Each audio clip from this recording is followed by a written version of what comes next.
bônus.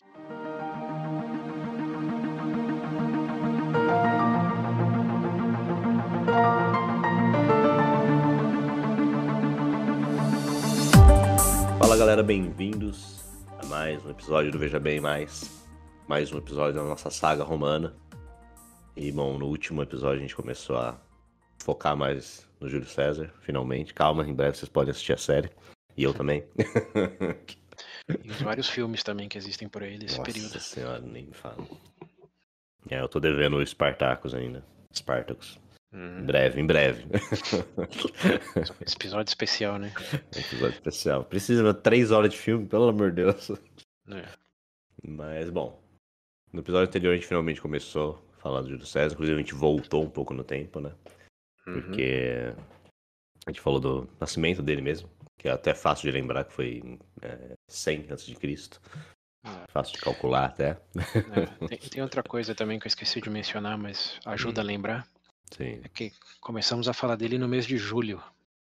Julho. Antes dele, esse mês chamava Quintilius. Lembra do primeiro episódio da série? Lá, nossa, foi o quê? 1 ano agora, né? Mais de um ano já. Então, A mais gente de um falou ano. Do calendário romano. Calendário, né? Sim. Então, tem que lembrar que no mês que o Júlio César nasceu, chamava Quintilius. É depois dele que passa a chamar Júlio. Não Olha nesse só. momento ainda, né? Mas, Não, sim. Mas depois que ele fez, né? depois, bem depois vai passar a chamar Júlio. Começamos a falar dele no mês de julho. Olha que presente. Olha só, é isso aí. Ele deve estar feliz. Seja lá onde ele estiver. Sim. Só não tão feliz como o próximo, né? Que é o Augusto. E tem até o dia dele. Estamos na época mais romana do ano. Olha só. Aí sim. Mas Todo mundo no espírito. Um mês e um personagem por vez. Só um lembrete que, além do ano 100, o mês de julho é a lembrança do Júlio César. Olha só. Tudo planejado. Tudo proposital. Orquestrado como os planos dele. Exatamente. Bom, enfim, começamos aí com o nascimento dele. Inclusive, descobrimos que o termo cesariana, quer dizer, possivelmente mais pro sim do que pro não veio dele. Porque, segundo fatos, ele nem nasceu de cesárea, né? Alguém da família dele. Alguém da família dele pode ter nascido, mas muito tempo depois. Até porque, convenhamos, nascer de cesárea naquela época. Ou antes. Ou antes, alguém morre. Um dos dois não sai dali muito feliz, não. Normalmente os dois. Enfim, né? A gente falou do nascimento dele, e a gente falou da relação dele um pouco com o Mário, né? Que a tia dele foi casada com o Mário, foi esposa de Mário por muitos anos aí. A gente já falou bastante dela. Outro fato que a gente falou também é que ele era muito amigo, segundo algumas pessoas, até demais, do rei da Bitínia. Que, né, dizem que rolava uma broderagem ali. Na verdade, deixa eu aproveitar esse resumo para complementar algumas coisas. Sim. Vamos Tudo falar bem, da relação da Bitina. Bom, dá um detalhe aí, engraçado, minimamente. Mas é só aproveitando, até para os ouvintes, de compartilhar que tem tanta informação e tantas fontes diferentes aí para esse período de Roma, que é da República, pelo menos, né, o mais falado, como todo mundo sabe, ou pelo menos já ouviu em alguma aula de história, em algum momento da vida. O fim da República, a figura de Júlio César, então, comparado a outros momentos do nossa saga aí, esse é o mais denso, assim, em ordem de magnitude. Então tem muita coisa que tem divergência, tem muita coisa que aparece numa fonte, não aparece em outra, tem muita coisa que aparece como anos depois, que eles voltam assim e falam, nesse momento, lembro o que aconteceu faz 50 anos. Então, por mais que eu tente fazer uma listagem cronológica das coisas, outros detalhes sempre acabam aparecendo depois ou em outras fontes. Então, esse período aqui vai ter mais viagens do tempo do que os outros que a gente retratou. Sim. Então vai ser comum voltar um pouco aí na infância, adolescência, juventude do César para justificar algumas coisas que estarão no nosso presente.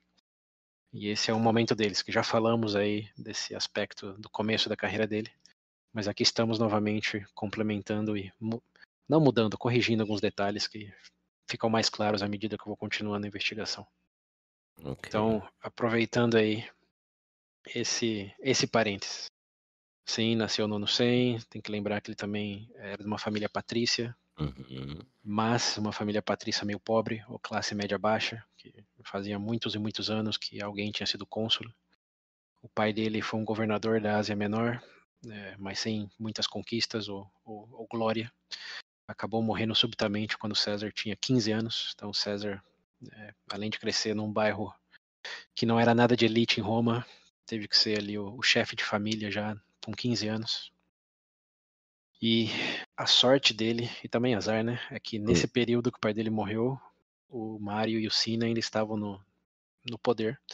Então fizeram do César um padre lá, que não era comum para a idade dele, mas ele teve um cargo ali até que bom, aos 16 anos, no governo do Sina e do Mário. Uhum. E acabou casando nesse mesmo ano com a filha do Sina, que chamava Cornélia. Então, com 16 anos, ele já tinha um cargo em Roma, religioso, estava casado com a filha de um dos cônsules entre aspas aí, né, que a gente sabe que foi mais ditador do que cônsul, mas já estava nessa posição com apenas 16 anos. E, bom, como eu falei, sorte e azar, porque um ano depois o Sula volta, o cargo dele é anulado, o Sula pede para que o César se divorcie da Cornélia, porque ele é de família patrícia, ele não quer destruir as famílias patrícias, só quer que eles se desassociem dos populares. E o César, com seus grandes 16 anos, diz não, fuck you. E escolhe fugir de Roma, se refugiar para as províncias, para manter o casamento. E aí chega naquela história de que ele foi colocado na lista de proscrição. Uns dizem que sim, outros dizem que não tem evidência conclusiva para nenhum lado. Mas o fato é que ele foge de Roma com a Cornélia e passa aí um período nas províncias e depois na Ásia Menor, onde ele sim ajuda aí, se alista ao exército e se destaca em algumas campanhas pacificando algumas cidades rebeldes aí na Ásia Menor. E dessas campanhas aí implica em pedir ajuda por rei da Bitínia, que é um cara chamado Nicomedes. E nesse pedido de ajuda ele passa mais tempo e fica mais amigo do Nicomedes do que todo mundo esperava. E um detalhe que eu deixei de fora, quer dizer, deixei de fora não, descobri depois, é que ele ganhou o apelido de a Rainha da Bitínia, depois desse Meu período aí. Deus. Não. Os romanos com os apelidos, tem que dar crédito para eles. Então, tá bom. Depois do Xerxes Togado, rainha. O César ficou conhecido como Rainha da Bitínia. Então tá bom, né? Mas enfim, só fofocas, né? Nada comprovado, Sim. nem para um lado nem para o outro. Justo, pô, todo rei precisa dessa rainha. Então, bom, depois desse período aí, o Sula morre, o César volta para Roma, se torna advogado. Eu tinha dito que eu não tinha lido que ele era um advogado, não, só que ele estava fazendo processos, mas depois eu li que sim, ele praticou o ofício de advogado. E processou aí vários usurpadores aí do regime do Sula, recuperou um pouco do patrimônio dele que tinha sido confiscado. E nesse meio período aí, estamos falando o Sula morreu em 78, né? Então estamos falando entre 77 e 73, mais ou menos, ele estava em Roma advogando. E nesse período aí, um detalhe importante, ele teve uma filha chamada Júlia com a Cornélia. Então, Isso a gente não falou, né? então, eu tinha dito que a Júlia morria num parto, provavelmente numa cesariana. Essa é no segundo filho, não no primeiro. Eu tinha dito que era no primeiro. Mas não, já tinha uma filha, de novo, chamada Júlia, entre o ano 76 e 75, quando estava um advogado em Roma. Então ele sim era pai, e a filha dele chamava Júlia, que era comum a filha ter o nome do pai, mas feminizado. Sim. Então, Mário, Maria, Júlio, Júlia. E aí está um detalhe importante, bem importante, que ele tem uma filha chamada Júlia. Ok. Então, bem, aí durante esse período ele se dá conta que, por mais que tinha tido pequenos êxitos aí como advogado, ele precisava melhorar a retórica, a oratória, e é aí que ele decide ir para a Grécia. Que ele vai E pra nessa Grécia. nessa ida aí, os piratas encontram ele no caminho. Sim. E era uma época de muita pirataria, tem que lembrar. Até eu não sei se a gente falou muito disso, mas o problema da pirataria explodiu por causa de Roma, porque o maior império naval da época que controlava a pirataria, chuta quem era? Mano. Não. Qual império que Que existia controlava a pirataria. controlava todo o mar Mediterrâneo ali, que era a Alguém controlava potência naval. a pirataria? Mas até... Tô falando que era o império, não é o império. Tá, Cartão. Isso aí, boa, pontos. É. Cartago era quem controlava e botava ordem no Mediterrâneo ali, porque eles eram potência naval. E uma vez que Cartago desistiu, os piratas proliferaram. E claro, Roma tinha um conhecimento naval, mas eles nunca investiram nisso como Cartago. Sim. Então, a razão dos piratas terem pegado César foi o próprio Roma ter destruído Cartago. Mas, bom, aqui estamos, com os piratas sequestrando ele, e aí eu não vou resumir detalhes da história, basta dizer que o César crucificou eles por eles não terem gostado da poesia. Exato. É uma forma de resumir. Uma forma de resumir. E seguiu para a Grécia para melhorar a retórica. Enquanto ele estava lá, explodiu a guerra contra Mitridates. E lembrando, uma da razão que explodiu, a principal razão que explodiu é que o rei da Bitínia, ou o Nicomedes lá, né, o rei do César, por assim dizer, morreu e deixou como herança todo o reinado dele para Roma. O Mitridates não gostou nada disso e decidiu invadir. E aí explodiu a terceira guerra contra Mitridates. Sim.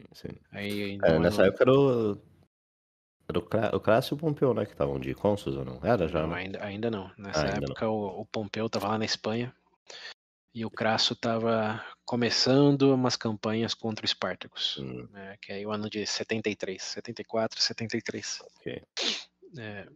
Então, bom, aí o César começou a tentar umas campanhas individuais contra o Mitridates. Sim.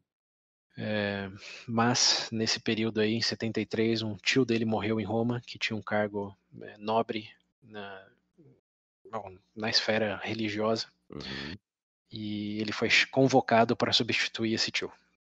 Então ele volta para Roma aí, no ano 73, e pelas iniciativas militares dele na Ásia Menor, ele também é eleito tribuno militar, então ele tem 2 cargos, um padre O cara é padre e um tribuno militar. e tribuno militar. Tem que lembrar que em Roma é tudo misturado, né? Político é militar, padre Sim. é militar. É. Não estamos falando. Não tem separação igreja e Estado aí, não. Não, até tem. Lembra que o Pontífice Maximus era o Papa e o cônsul era o político.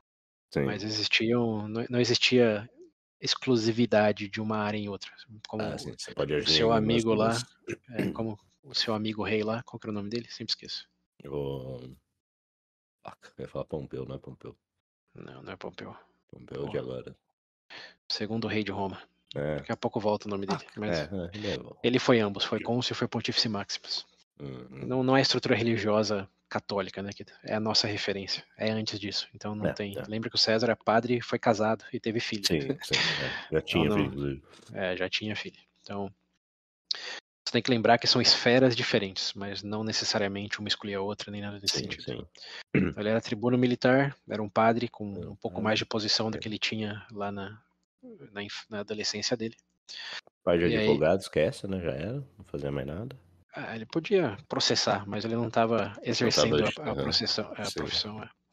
Mas o importante aí é que é um período que ninguém sabe ao certo o que ele fez, além de, as funções dele, né, de tribuno militar e de padre. Ninguém sabe ao certo se ele entrou em alguma campanha contra o Spartacus. Não tem evidência. Porque disso a gente não falou. A gente falou do Mitridate, que eu lembro. Isso, então. Mas aqui eu tô falando até porque tem uma série no Netflix que fala sobre Júlio César. E eu vi o primeiro episódio e eles começam falando que ele foi parte das tropas do Crassus contra o Spartacus. Eu falei, por que eles estão dizendo isso? E é meio que documentário, tipo, tem experts falando. Incluso um dos experts é um cara que tem um podcast com referência aqui. Ok. Então eu dei uma investigada melhor e vi que realmente alguns usam essa não evidência de que ele participou como evidência de que ele tenha participado. aquela coisa, como não tem nada que diz que ele não tava, a gente pode dizer que ele tava, e é tão verdade quanto. E agrega um drama, né? Falar que ele tava no exército do Crasso aí contra o Spartacus. Sim. Mas a real é que não tem nenhuma fonte que fala disso. Nada indica que aconteceu. Então, pode ser que sim, mas provavelmente não, senão teriam falado, né? Porque, pô, olha o drama de realmente ter um relato disso. Mas enfim, o parênteses aí vocês vão ver algumas fontes, séries e filmes aí que ele tava com o Crasso, incluindo no filme do Spartacus ele aparece falando com o Crasso. Mas a real é que não tem ninguém, não tem uma fonte primária que diz isso. Sim. É verdade, eu vi o comecinho do filme que começa mostrando o nome dos atores, aí o último não sei quem, como Júlio César, falei, Ele estava em Roma é sabida, o envolvimento dele nas campanhas contra o Spartacus, ninguém fala nada. Então, fique com isso em mente aí na exposição a outros materiais multimídias. Ok. Bom, mas o ponto é que ele estava lá... Papa. Não, Papa não, né? Padre. Um padre, isso. Um padre numa posição um pouco melhor. Okay. E tá em Roma. Tá bem em Roma, digamos assim. Tá lá aumentando a influência dele. Tribuno militar, lembrando, é uma coisa de prestígio. E o Spartacus, bom, a campanha contra ele termina aí no ano de 71, com o que a gente já sabe lá, com Pompeu voltando, pegando o Crasso, pegando os refugiados depois da vitória do Crasso. Depois os dois queriam os dois queriam ser reconhecidos, né, por isso. E queriam o cargo de cônsul e ficaram fora dos muros de Roma lá, cada um com seu exército, esperando o Senado decidir o que eles iam fazer. Só esqueceram de um detalhe, são dois. São dois. E o Senado realmente falou, são dois, por que vocês estão olhando um pro outro? Vocês são burro? Aperta as mãos aí, né? Cumprimentam o outro e felicita pelo consulado. Vocês são burro, por acaso? Lembrando que o Crasso era o homem mais rico de Roma e o Pompeu era o cara com mais glória militar, né? Sim. Só que ele era jovem, o Pompeu era jovem, ele não tinha idade ainda para ser cônsul. Então o Senado teve que abrir várias exceções aí. Com o Pompeu, muitas exceções foram abertas para ele, né? Um cara das exceções. Pompeu, o cara da exceção, mais do que o grande, né? Ou é grande porque era o cara da exceção. Mas enfim, isso daí tá em detalhes lá nos episódios anteriores. O ponto é que os dois viraram cônsules, o César estava ali no meio, sempre apoiando ambos, porque não queria ficar mal com ninguém. Mas um pouco mais o Pompeu do que o Crasso, dado que o Pompeu era o cara da glória, né? E o Crasso era o cara do dinheiro. Sim. Então, quando... Eu talvez esteja confundindo, mas tinha alguma coisa do Pompeu que era um pouco mais Mário, né, do que... Ou não, eu tô confundindo. Bom, não, você tá chegando num ponto que a única coisa que aconteceu no consulado deles é que o tribuno da plebe voltou a aparecer, que o Sulla tinha quase que garantido sistematicamente que ele não podia reaparecer. E, de alguma maneira, no consulado aí do Pompeu e do Crasso, o tribuno da plebe volta a ter poder de veto, que basicamente foi o que causou o problema lá com o Craco em 133, de que o Senado não conseguia fazer nada porque o tribuno da plebe estava vetando tudo enquanto não aprovasse o que eles estavam propondo. Sim. Então, de alguma maneira, e aí sim se suspeita que o Pompeu, por causa da glória dele, ele queria ficar bem tanto com os patrícios como com a plebe, porque ele precisava da plebe para as campanhas militares dele, e ele era um cara carente de atenção, para dizer, de certa forma, um aspecto da personalidade dele. Ele queria ser louvado, ele queria ser reconhecido. Sim. E o povo era massa, né? Então, o que adiantava ele ter as glórias, mas ninguém gostar dele? Então, essa é a suspeita de que passou porque o Pompeu queria ficar bem com ambos lados. E passou. O Crasso é improvável que tenha metido o dedo aí para o tribuno da plebe ter poder, mas é isso daí que você está lembrando. Ok. Bem, nada aconteceu no consulado deles, né? Isso talvez seja a maior surpresa, além disso. E no próximo ano, cada um vai para o seu lado, fazer suas coisas. Em 69, voltando o foco para o Júlio César, acontecem duas mortes aí inesperadas. Bom, uma talvez nem tanto inesperada, porque é da tia dele, a tia que foi casada com o Mário. Com o Mário. É aí que ele fala dele até, né? É isso, e aí que ele ressuscita a imagem do Mário, por assim dizer, que estava banida de Roma na última década. E ele que não pode ser mencionado. E aí tem interpretações de fontes, é importante dizer também que alguns dizem que o César fez isso para causar, como tô aqui, falo mesmo, quem tá comigo levanta a mão, nessa vibe. Tem outros que dizem que foi uma postura tradicional, de que era comum falar do esposo da viúva, né? Quando Sim, tinha sim. cerimônia de funeral, e que ele simplesmente seguiu a tradição e adotou um discurso conciliatório, falando, ó, já estamos numa nova fase, mas vamos lembrar que O tanto herói. ela como o marido representaram um momento de Roma que ganhou as guerras no norte da África, evitou a invasão pelos germânicos, como ele lembrou isso de maneira, não foi tudo negativo. Então, a que você quer acreditar que foi verdade, fica a sua escolha. Mas tem essas perspectivas aí. Postura conciliatória e postura causador. Sim. Provavelmente ficou no meio do caminho, né? Um pouco de ambos.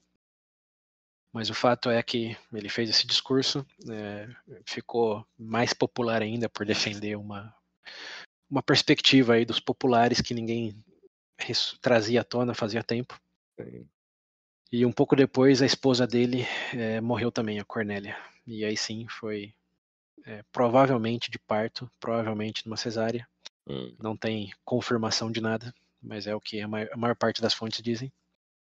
E aí ele ficou viúvo, ficou com a filha, mas o segundo, que dizem também pode ser o único filho que ele teve, acabou morrendo aí nesse episódio também. E, bom, ele fez um discurso para Cornélia, que também ficou popular nesse mesmo ano, 69 aí, porque ele não foi estoico, lembrando que o pater familias lá, que mulher tinha mais funções do que valor, mas ele fez um grande discurso para a esposa dele, até porque ele lutou por ela, não tem que dar esse lembrete aí de que quando Sula falou se divorciar, ele falou não e fugiu. Então, por mais que o romance tenha sido uma invenção dos franceses no século XVII, como a gente fala, nesse caso existia um sentimento genuíno do César aí, e ele discursou e o discurso ficou famoso lá em Roma, porque ele adotou uma postura que não era comum. Então, ele está cada vez mais popular, como esse é o ponto importante aí, né? Cada vez mais influente, cada vez mais popular. O cara é conhecido aí, não só nos círculos políticos, mas O entre a povo plebe e também. o povo romano. E quem tem o povo? Mas é um começo ainda. E aí, no ano de 69 também, como depois que a Cornélia morre, ele parte para a Espanha. Isso acho que a gente falou um pouco, não lembro em quanto detalhe, mas no papel de questor, que é o equivalente a um cavaleiro, por assim dizer.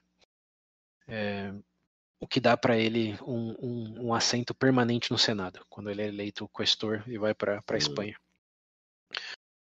Lá ele vai bem, não faz nada assim antes e depois, mas exerce bem o que tem que exercer. E volta para Roma em 67.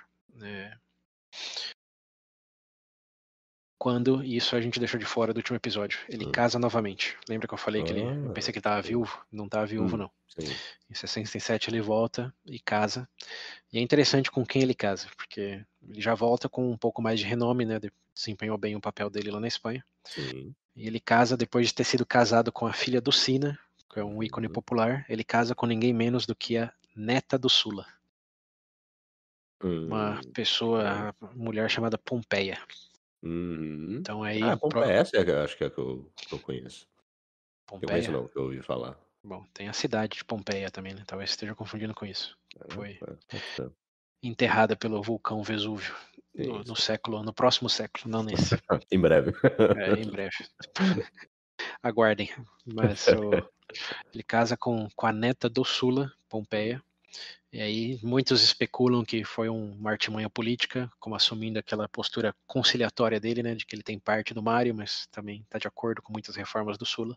Sim. E o que melhor para provar isso do que casar com a neta dele. Porém, todo mundo sabia e via que era um casamento sem amor, era um casamento político estratégico. Né? O César pulou muita cerca com ela, ficou até famoso por pular tanto a cerca nesse casamento aí.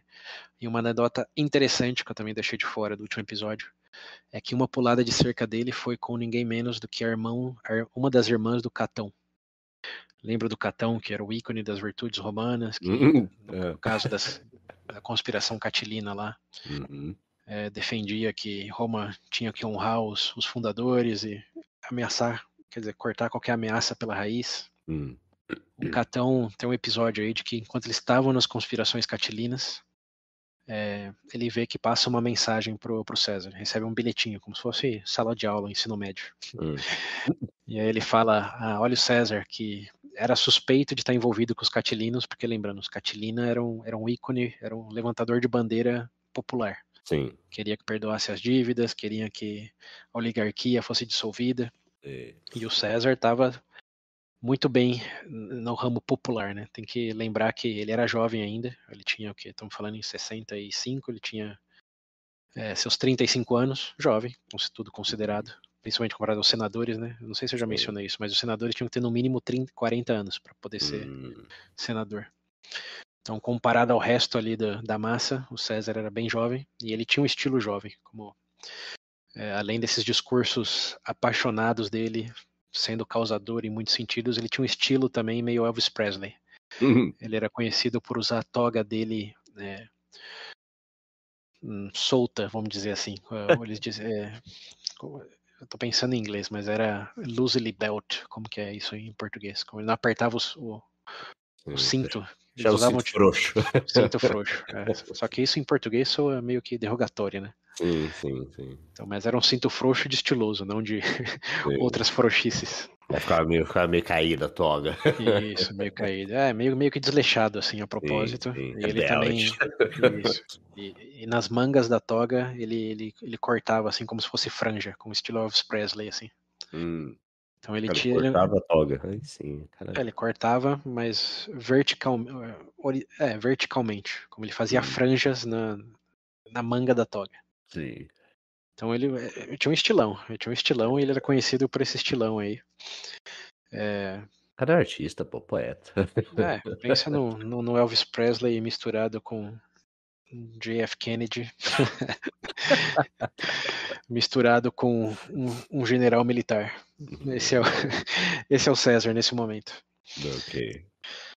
E, bem, o fato ele era fanfarrão, não tinha amor no casamento, e quando ele era suspeito de estar com os catilinas, porque ele era desse povo aí, como o povo, os jovens rebeldes, representava uma nova geração em Roma. Até lembrando que Roma, nesse momento, tinha acabado de renascer, por assim dizer, de um período conturbado aí com ditadores, e estava com mais dinheiro do que nunca, porque o Sula trouxe rios e rios de ouro aí lá da Ásia Menor. Então, pensa na geração pós-Segunda Guerra, mais ou menos. Essa é o que Roma estava vivendo ali, pensando no contexto americano mais do que qualquer outro, né? Ganharam muito dinheiro, estavam renascendo de um trauma aí de disciplina militar que não era o que essa nova geração representava. Então, Elvis Presley talvez seja a melhor comparação mesmo com a figura do César nesse momento. Um cara endinheirado, que não respeita muita autoridade e representa aí um estilo de vida desse período aí de Roma. E, bom, tudo isso para chegar no ponto de que ele era suspeito de ter aliança com Catilina. E o Catão fala, olha essa nota aí, isso é prova do que você está envolvido e por isso que você não quer a execução dele. Começou a acusar ele de estar na conspiração com Catilina por causa da nota que ele recebeu. Sim. E ele convocou o Júlio César aí para o meio do Senado e falar, lê essa nota em público para todo mundo aí, chegou o momento de provar que você é um conspirador. E o César fala, beleza, você que está pedindo. E quando ele lê a nota, é uma nota de desejos explícitos da irmã do Catão. Falando que quer se encontrar com o Júlio César naquela noite para fazer coisas indecentes. Entendi. Entendeu? E aí fica aquele climão, né? Ele tá no meio do Senado lendo uma nota da irmã do Catão, denunciando ele como conspirador. Bom, enfim, teve esse momento aí, no mínimo cômico, mas que adiciona um detalhe que a gente não tinha comentado sobre o Júlio César, que ele era um garanhão Elvis Presley do momento. Que lembra um pouco o Skip, o africano, você lembra dele? Como ele tinha cabelos longos e também se vestia de maneira que os anciões não provavam. E ele também representava uma geração nova, né? Que era a geração pós Primeiras Guerras Púnicas. Eu lembro que você falou que era Jesus misturado com quem mesmo? Era Elvis também? Não, era uma coisa assim. Não era Elvis, era com um líder de banda de rock. Não lembro se eu dei um nome. Mas enfim, você vê paralelos aí, né? Uma coisa geracional também que é interessante. Tá lembrando do episódio lá Gerações que a gente fez? de como que isso se materializa em Roma de uma maneira que hoje enxergamos como novidade, de certa forma, né? Como essa geração. Em Roma tá quase que a mesma coisa acontecendo, mas óbvio, em contexto totalmente diferente. Sim. E isso também, um parênteses em cima do parênteses, que uma das fontes comenta, eu achei legal, de que como que isso se perde durante a Idade Média, a Idade das Trevas, como é dito entre aspas aí, e principalmente também em relatos de tribos do mundo aí, que tá para ser descoberto ainda, né, que você não vê muita coisa generacional. E isso tem a ver com o fato de que quanto mais tradicional for uma sociedade no sentido honrar os antecessores, menos conflito você tem, porque o seu papel é seguir a tradição, né? Como você pode ser expulgado da sociedade se você não fizer isso.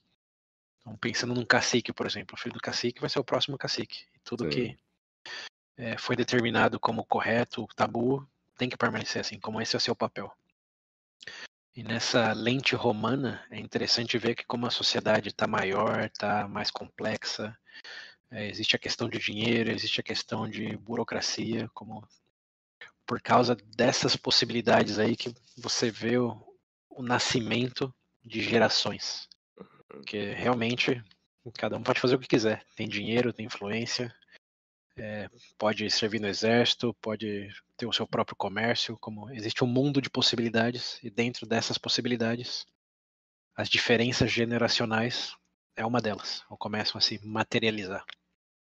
Então, de um ponto de vista mais antropológico, digamos assim, é interessante ver o quão moderna era Roma faz mais de 2000 anos. Enfim, fecha parênteses.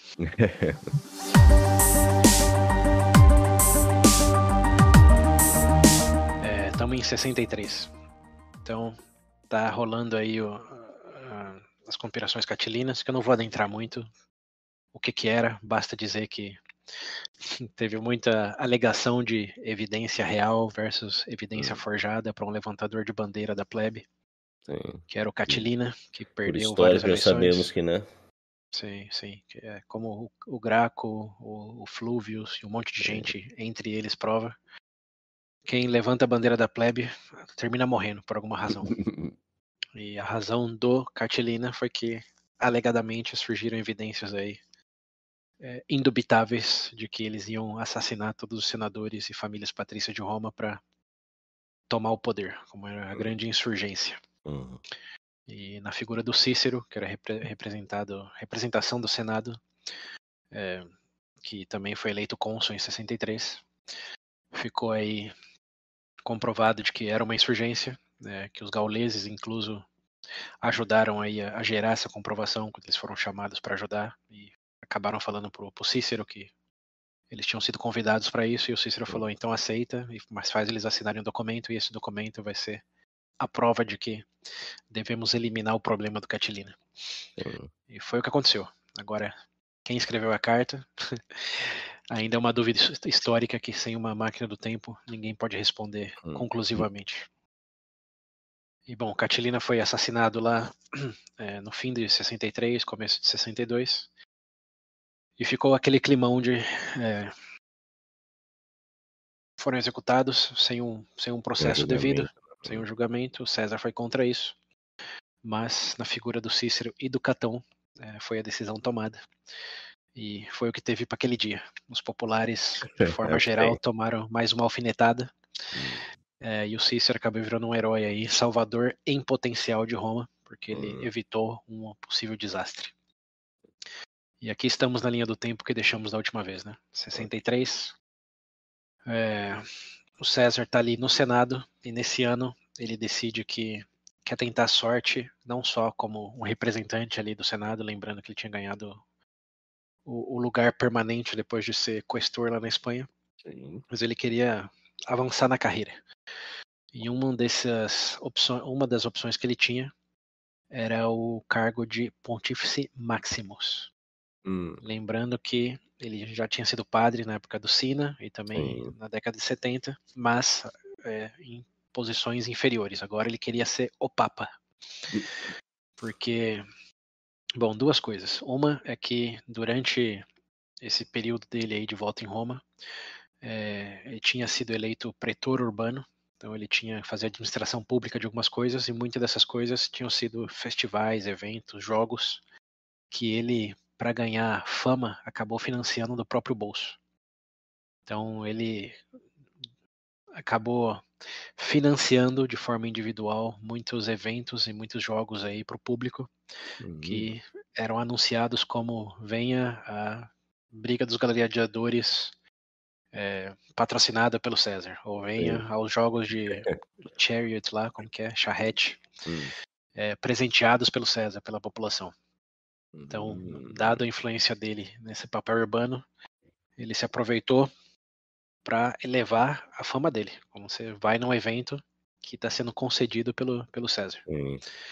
Só que custava caro, né? Bem caro. E ele, por mais que tinha sido mais que fosse patrício e tenha recuperado um pouco do patrimônio dele, não tinha tanto dinheiro assim. Mas chuta quem tinha. Ah, meu Deus, eu falo gordo.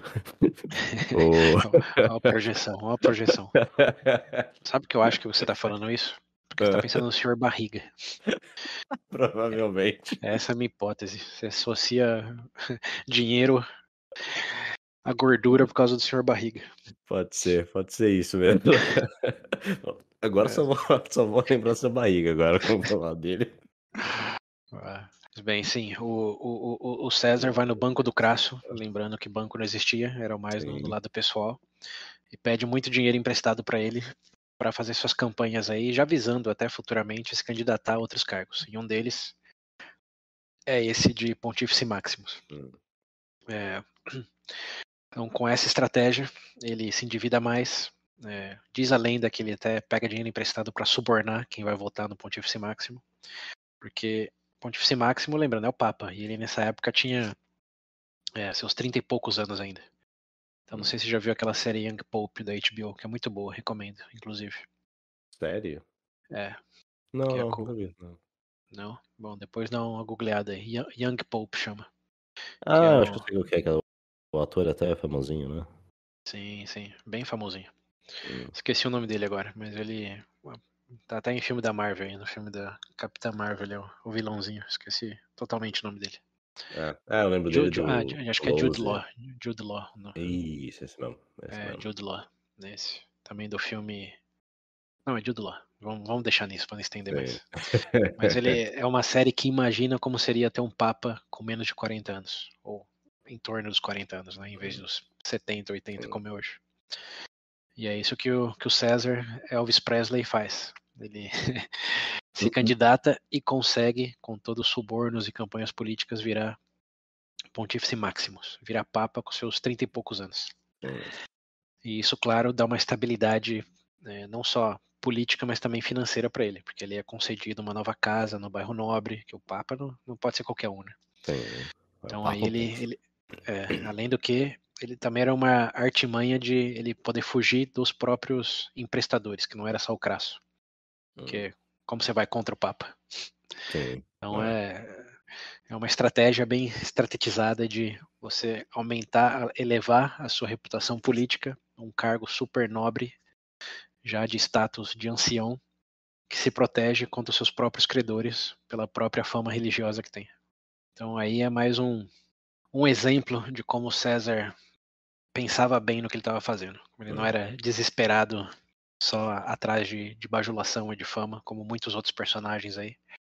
Como ele realmente orquestrava bem os próximos passos para ser quase que uma bonequinha russa, assim, é um plano dentro do outro plano, dentro do outro plano. Sim. O que veremos ao longo dos próximos capítulos aí realmente justifica, de certo ponto, toda a fama que ele tem.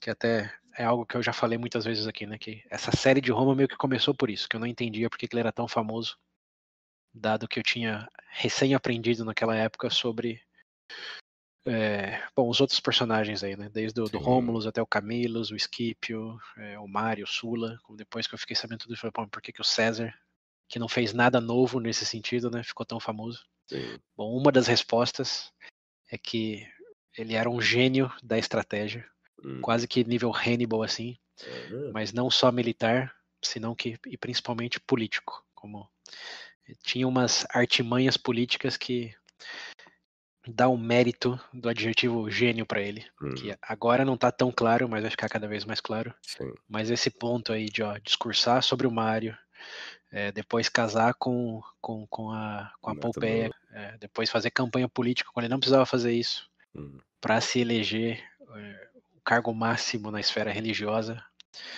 Tudo isso como que vai se linkando aí para os eventos futuros. Então, só contemplem nesse momento como que foi algo orquestrado, não foi pura sorte, tem elementos de sorte, mas não foi pura sorte, não foi puro busca por bajulação. Né? Ele tinha uma meta, e essa meta estava se construindo aí, se protegendo em vários sentidos, tanto pelos cargos como pelos contatos, e agora com o ofício aí de Pontífice Maximus. Então aí estamos, ano 63, fim de 63 ainda, César agora é Pontífice Maximus, Catilina acabou de morrer, e algo está por acontecer. E esse algo é o equivalente ao rato do Vingadores Ultimato. Eita. Você lembra desse rato aí? Sim, o verdadeiro salvador do universo. Então, aqui eu não sei se é Salvador, mas eu digo que é um evento que parece assim tão minúsculo e tão inconsequente que é difícil você imaginar ao que ele leva. Sim. Mas vamos imaginar que é a primeira batida de asas de uma borboleta do caos. Sim.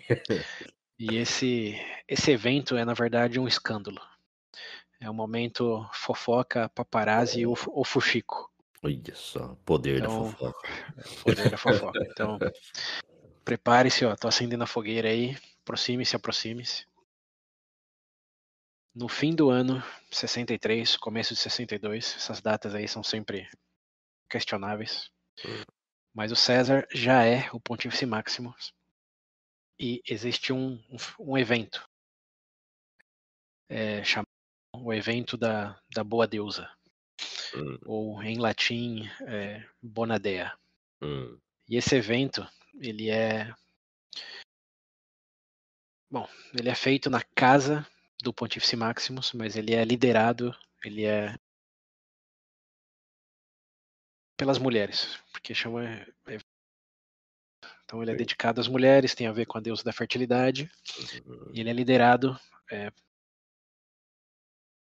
Júlio César e pela esposa dele, a Pompeia. Então ele sai de casa nesse evento aí, que dura acho que 2, 3 dias, uma coisa assim, e elas fazem todos uns rituais aí da deusa da fertilidade, enquanto o César tá fora, e tudo na cidade meio que para em respeito a esse festival aí, que é um evento importante religioso. E nesse evento, lembrando, são só mulheres, a casa do Júlio César era usada, e durante o desenvolver desse evento, a mãe do Júlio César percebe que tem uma mulher ali que ela não conhece muito bem. Então ela pergunta para essa mulher quem que ela é, e ela não responde nada. Então ela deixa meio que quieto ali, vai fazer outras coisas, e depois revela essa mulher de novo, só que ela tá nos quartos ali, meio que procurando alguma coisa, ela não tá junto com as outras. Então aí ela fica mais suspeita e pergunta: quem que é você? O que você está fazendo aqui? E de novo, a mulher não responde nada. Então já com... Tá história de terror. Tá morto. Tô falando, pô, é um escândalo. Mas aprecia essa tensão. Ninguém sabe quem é essa mulher. Sim. Ela tá meio que com a cara meio encoberta, usando, como que chama aquelas coisas de muçulmano, esqueci o nome. Tá usando véus, além de toga, tá usando véus, como tá bem escondida. E tá meio que fora ali de onde tá rolando realmente o evento. Então, quando a mãe do Júlio César percebe isso, ela questiona, deixa quieto, volta a ver, e aí questiona um pouco mais agressivamente.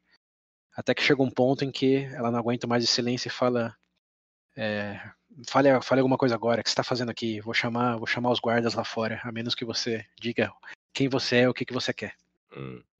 E nesse momento, a mulher diz apenas uma palavra: Pompeia. Só que essa palavra é dita numa voz inquestionavelmente masculina.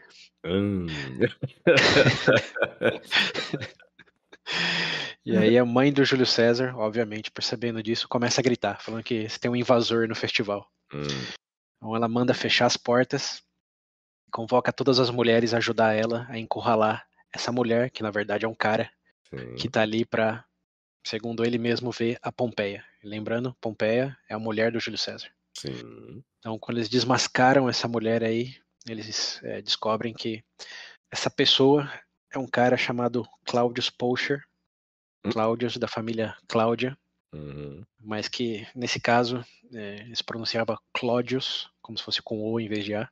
Sim. E ele era mais um ícone, mais um membro da nova geração romana. Ele era um cara conhecido por ser um fanfarrão. Era um cara equivalente a um Kim Kardashian, mas masculino daquela época. Sim. Um cara que se tivesse Instagram, ele teria milhões de seguidores. Entendi, já. É influencer. Entendeu, era influencer daquela época. E aqui eu vou abrir um parênteses para contar um pouco da história dele, que é interessante. Ele era, a família Cláudia era a família mais patrícia que tinha. Não sei se você vai lembrar, mas lá da época das tábulas, da época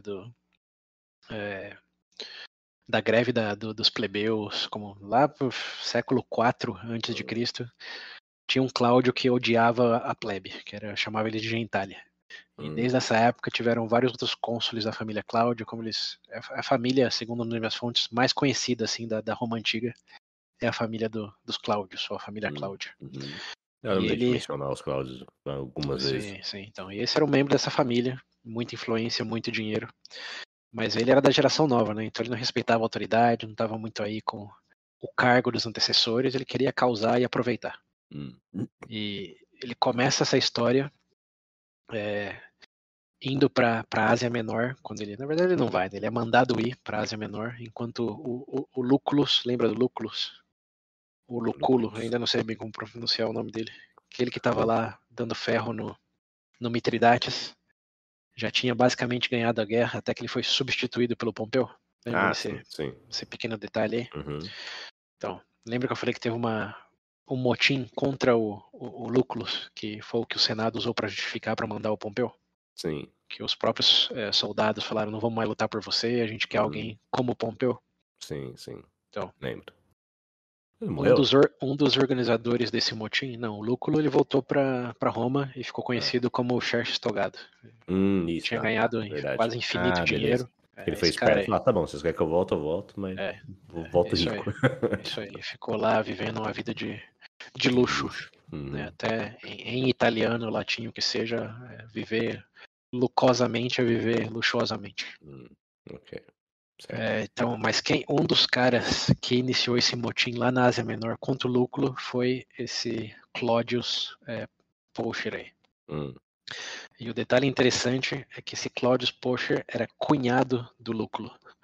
O Lúculo era casado com a irmã dele, que é da família Cláudia, e essa...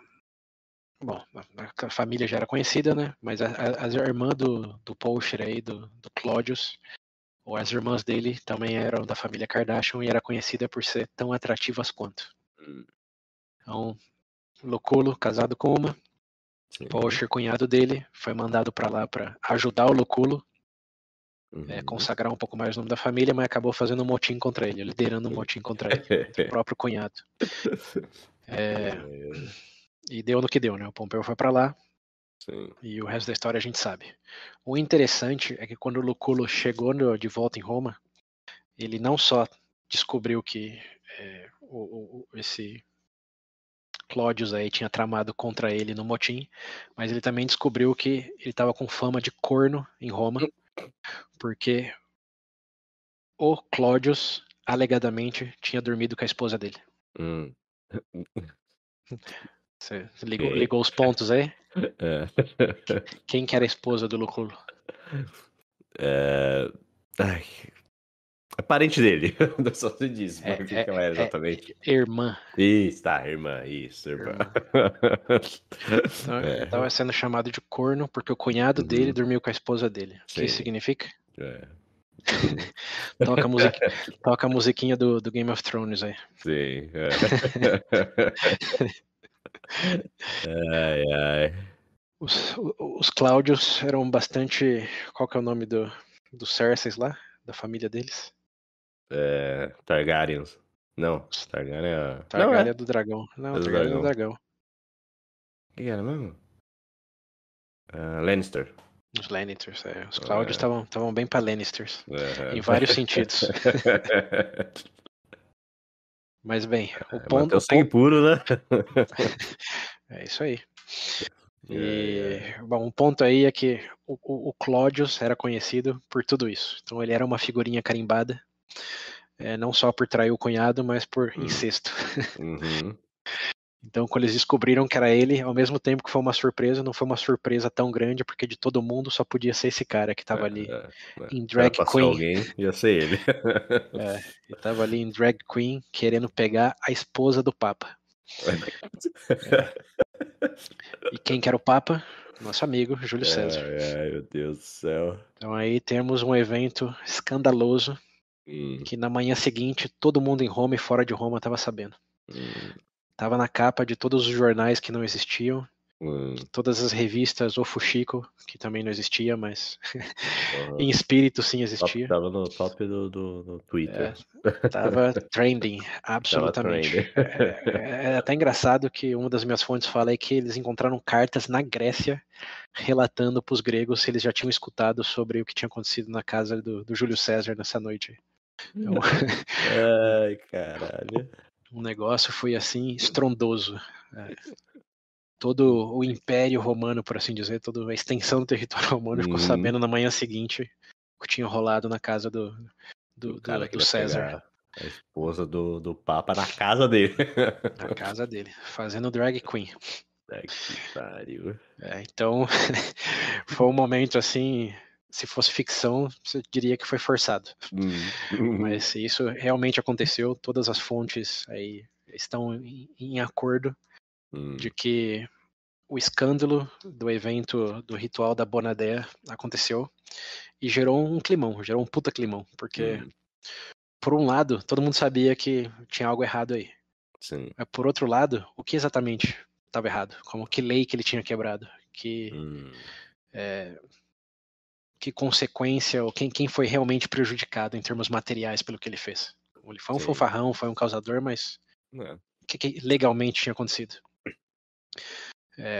Mas todos sabiam que algo tinha acontecido, porque todo mundo estava sabendo, tinha a ver com um ritual sagrado, tinha a ver com uma família patrícia, tinha a ver com um representante da nova geração aí. Então ficou aquele climão. E nesse climão, o Senado se juntou e decidiu delegar essa questão aí para votação com os tribunos da plebe. Falou, não tem nada especificamente na lei aqui que a gente possa fazer, mas se vocês querem endereçar a questão, decidam aí como vocês querem fazer com isso. Vocês querem levar ele a julgamento? Vocês querem dar uma punição? O que vocês querem fazer com isso? E o medo do Senado, bom, é uma estratégia do sentido, realmente, não tinha nenhuma lei para eles se apanharem, mas ao mesmo tempo, como esse Cláudius era um ícone da nova geração, era muito influencer, eles não queriam tomar nenhuma ação que pudesse explodir na cara deles. Sim, era muito drástico pra não. Exato. E dizem Não que atiçar o povo. no dia que eles se juntaram para isso, vários dos apoiadores aí, vários dos Kardashians foram para a praça pública lá apoiar ele, mesmo não tendo nada acontecendo. Sim. Então, E o César nessa toda? Então, e aí chegamos, né? Porque se teve alguém prejudicado, foi ele, né? O que esse cara tava falando o nome da mulher dele na casa dele?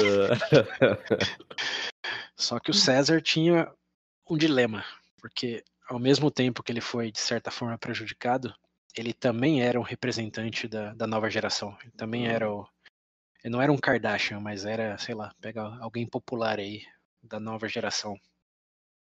Um influencer que não tem essa fama tão negativa, mas tem uma fama, tinha uma fama.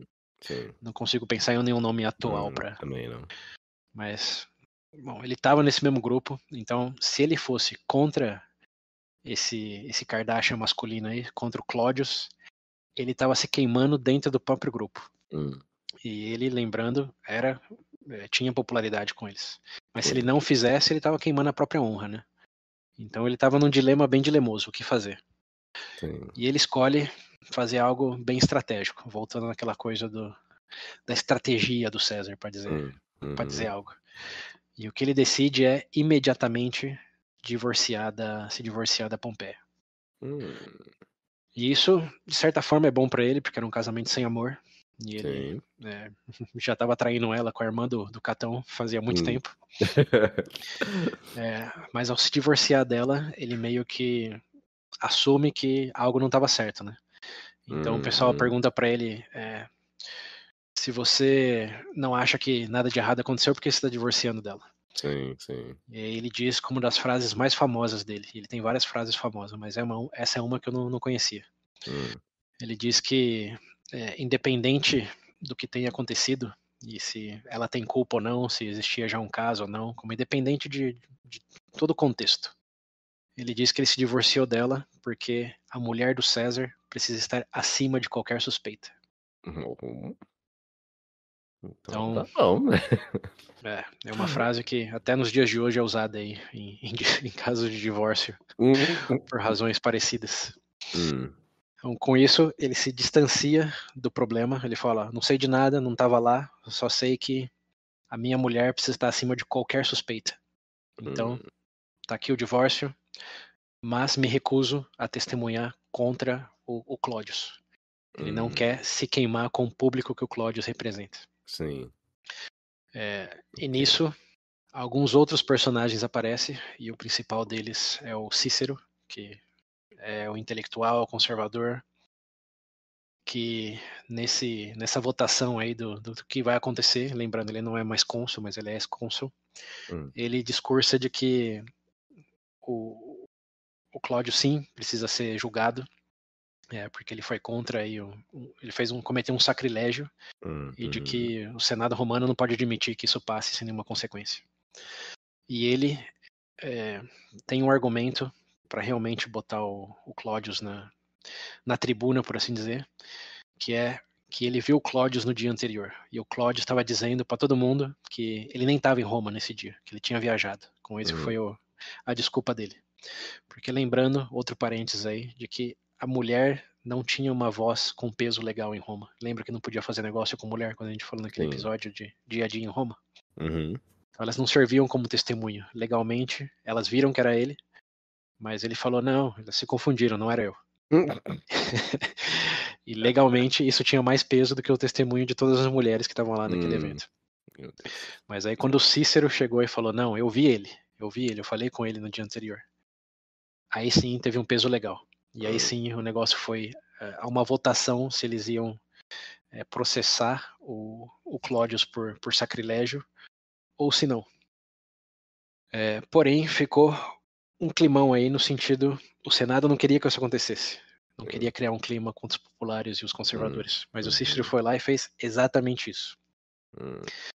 E o Cícero, nesse momento, criou um dos seus maiores inimigos. E é aí que tá o bater das asas da borboleta. Porque essa inimizade vai decorrer umas consequências aí que tem muito a ver com o fim da República. Mas o fato, nesse momento, é apenas de que o Cícero foi lá e disse, não, testemunhou como homem de que ele sim estava em Roma e foi para votação se o povo ia julgar esse ato aí do Cláudius como um crime ou não. E aí aparece um outro personagem que é o Crasso.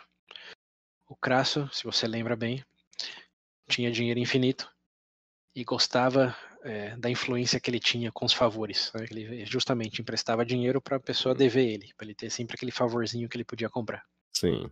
E nesse caso, como a família que estava sendo representada aí pelo Cláudius era a família mais influente de Roma, ele foi lá e pagou todo mundo que ia votar para votar em inocentar o Cláudius, em vez de condenar ele. Então ele subornou todo mundo que ia votar, e realmente todo mundo. E foi um julgamento de, se não me engano, alguma coisa tipo 55-0 em inocentar o Cláudius. Ok. Nesse momento, fica claro que quem manda no pedaço ali é quem tem influência e quem tem dinheiro. Sim. O Cláudio fica inocentado. Realmente, o que aconteceu não passou de uma fofoca, meio que acaba em pizza na linguagem de hoje, Uhum. no sentido legal e político da coisa, mas o gosto amargo na boca do Cícero é assim incomparável, porque ele ficou sozinho contra um testemunho direto da parte dele como ex-cônsul e a palavra dele não adiantou de nada. Então tá claro ali que realmente quem tinha influência e poder em Roma é quem decidia, e as virtudes, a verdade já não valia mais de muita coisa. Sim. E isso é basicamente o que acontece nesse momento. O Cláudio aí jura vingança pro Cícero, mas nesse exato momento ele não faz nada. Sim. O Júlio César conseguiu se distanciar do caso sem ir contra o Cláudio, então ele fica bem aí na geração dele. Mas ele ainda sofre um pouco das consequências de que está sendo chamado de corno. E ele, como Papa, não consegue bem, não consegue bem conciliar esse momento da reputação dele e decide que é um bom momento para ele explorar novas aventuras aí em territórios longínquos. Então ele se candidata a um cargo de pretor/governador na Espanha. Ele já tinha ido para a Espanha, né? Mas como um cavaleiro, um questor, agora ele está indo como um pretor, ou governador. E isso é uma oportunidade para ele não só de se distanciar do fuxico ali que tem em Roma, senão de pagar os credores dele, porque uma vez que ele assume essa posição, ele é dado pela primeira vez uma legião só dele, e ele vai para um território que ele consegue expandir se ele quiser.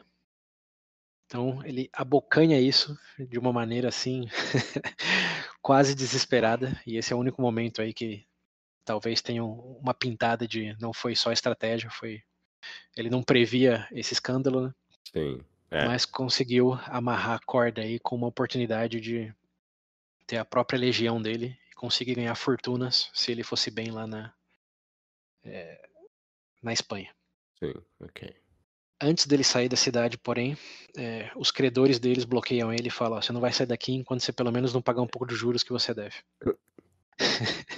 E aí ele tem que, novamente, para poder sair e ganhar dinheiro, pedir mais dinheiro pro Crasso. Ele vai lá pro Crasso e fala: eu vou ganhar mais dinheiro, mas para sair da cidade eu preciso de dinheiro. Sim. E ele pede emprestado nada menos do que 20 milhões de cerceses lá, que é a moeda da vez. Que convertendo para dólares hoje dá mais ou menos 10 milhões de dólares. Nossa, coisa pouco. Que ele pede emprestado só para pagar os juros que ele tá devendo pros credores. Acionou isso aí. Você imagina que os festivais que ele fez, né, os jogos gladiatoriais, etc., custou um pouco caro. Né? Pô, o cara fez grandes eventos. Mas o Crasso, obviamente, né? Sendo Crasso, fala: não, isso é de boa, não é nem troco para mim, né? Toma aqui, vai lá. Tirou do Mas bolso. lembre-se que a sua dívida é comigo agora. Então, Gordo safado. Essa é a nota que o César sai de Roma e vai para Espanha, devendo mais pro Crasso e fugindo de uma certa reputação ali que não era bem agradável para ele. Mas é corno, mas ele tava corneando também, né? Uma coisa mitiga a outra. Mas é Roma e ele é homem, né? Então... exato. E bem, aí chegamos numa nova fase de Roma, que o César foi para Espanha, mas tem um personagem do qual eu não falei ainda, né? Que estava lá na Ásia Menor, tinha acabado com Mitridates, tinha acabado de chegar em Jerusalém, lembra desse cara aí? Qual é o nome dele mesmo, Deus? Tantos nomes. Termina com o Grande. Ah, não, Pompeu não. O Pompeu. Vamos fazer uma pausa aqui na jornada do Júlio César e voltar pro Pompeu. Cadê o Pompeu em tudo isso? Tô esquecido já desse infeliz. Infeliz, o que ele fez contra você? Não sei, não vou com a cara dele. Bom, fazendo uma pequena pausa aí na jornada do Júlio César, que foi para Espanha agora com sua própria legião. O Pompeu, a última vez que a gente falou dele tinha sido em 63, né? Ele estava lá, tinha acabado de chegar em Jerusalém, tinha acabado com a guerra lá com Mitridates e tinha aproveitado a oportunidade para expandir um pouco as fronteiras de Roma. O que é importante lembrar aqui que a expansão da fronteira de Roma nunca tinha sido explícita no sentido de conquista. Tipo, ele não saiu para conquistar novos territórios. Ele saiu para pacificar problemas que os territórios aliados tinham tido ali por causa do Mitridates. Sim. Quando o Mitridates se alinhou, ou alguns ali territórios se aliaram ao Mitridates, eles automaticamente ficaram contra Roma. E aí é que o Luculo, o Pompeu, foi lá e falou, já que você está contra Roma, vamos garantir que você não consiga mais ter essa oportunidade, né? Essa possibilidade. Assim como foi lá com, lembra, os territórios da Macedônia, da Grécia. No começo é tudo aliado de Roma, é amigo de Roma. Mas uma vez que começa a dar problema, vamos garantir que o problema não possa mais acontecer. Então, é importante lembrar que quando as fronteiras de Roma são expandidas, elas são expandidas em pacificação. E bota aspas nessa palavra aí. Elas não são expandidas como quero mais terra. É simplesmente você podia ser amigo, mas deu problema, agora vai ter que ser parte do território. Sinto muito. É quase que culpa sua, assim, se Roma te fazer você virar província, né? Porque você deu problema, cara. Se não fosse esse problema, não estaria aqui. Não estava aqui, exato. E foi nesse discurso aí que o Pompeu foi expandindo a fronteira pro lado da Síria, pro lado da Judéia, e lá no ano de 64, 73, chegou no Oriente Médio ali, que tinha a cidade de Jerusalém. Aí eu falei, lembra, a história continua, Pompeu em Jerusalém, né? Que aventuras nos aguardam. É verdade, lembro disso. Isso. Bom, eu menti um pouco. Não tem muitas aventuras aí, não. O que acontece em Jerusalém é que existe um conflito interno ali de duas facções, e o Pompeu se alia a uma facção e ajuda a roletar a outra facção. Em troca desse roletamento, ele simplesmente pede uma aliança a Roma. Fala, te ajudo aqui, mas quando eu precisar da sua ajuda, lembre-se de quem é seu mestre, por assim dizer. Então, a partir daquele momento, tanto o território da Síria, que vamos ter que pensar geograficamente, depois olha no mapa para ajudar. Você pega o Mediterrâneo, pega onde hoje é a Turquia e pensa onde hoje é a Síria, como Roma está bem para dentro da Ásia ali. Então, expandiu bastante. E agora, não só no sentido horizontal da coisa, mas vertical também, porque ele subiu lá para as terras da Judéia. E nesse vai e vem aí, o Pompeu não só conseguiu essas alianças, vamos chamar assim, mas também conseguiu que, como súditos ou aliados de Roma, eles pagassem impostos para Roma. Então, nesse esquema todo dele aí, ele sozinho, na figura dele aí, como pacificador dos territórios asiáticos, conseguiu aumentar a receita de Roma, como que o leão romano, a receita romana ganhava aí das províncias. Ele aumentou sozinho em quase 300 milhões de sesterces, ou 150 milhões de dólares, a receita anual de Roma. Então ele, de novo, meio que sozinho, obviamente, tinha os legionários, etc. Ele garantiu a expansão do território e o aumento da receita com os impostos que esses aliados e súditos de Roma deviam para Roma agora. Então, depois de tirar a pressão aí desses territórios e garantir a aliança, no ano de 62, fim de 63, começo de 62, ele decide voltar para Roma.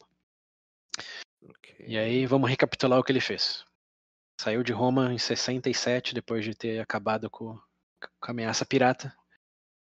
Terminou a guerra com Mitridates, pacificou todos os territórios, vinculou eles ao governo romano, aumentou a receita e, como bônus pelos espólios de guerra, né, ele deu, além de aumentar a receita em 150 milhões de dólares para Roma, ele deu um bônus aí para o tesouro romano de quase $500 milhão de sesterces. E ele sozinho acabou com todos os problemas fiscais de Roma. Como o tesouro romano tinha dívida externa e interna, acabou. Pompeu foi lá e pagou tudo. Tá. Então, pensa no efeito desse cara. Pensa no Brasil, assim, a dívida externa do Brasil. Um cara vai fazer uma campanha aí e volta e paga todas as dívidas. Tipo... Relaxa, país inteiro. Tá feito, tá pago. Pensa, o tesouro direto nem existe mais. Ó. Pagou tudo que devia. Que pariu. Então, depois disso, de aumentar o território, aumentar o dinheiro, e claro, isso sem contar o dinheiro que ele botou no próprio bolso, né? Que, É, sim. obviamente, ele não. Como que chama? Nada de Quando graça, pô. ele não declarou, né? Então ninguém sabe quanto dinheiro ele tinha. Uhum. O máximo que se especula é que ele passou a ser o segundo a pessoa mais rica de Roma. Porque o Crasso ainda tinha mais dinheiro do que ele. Sim.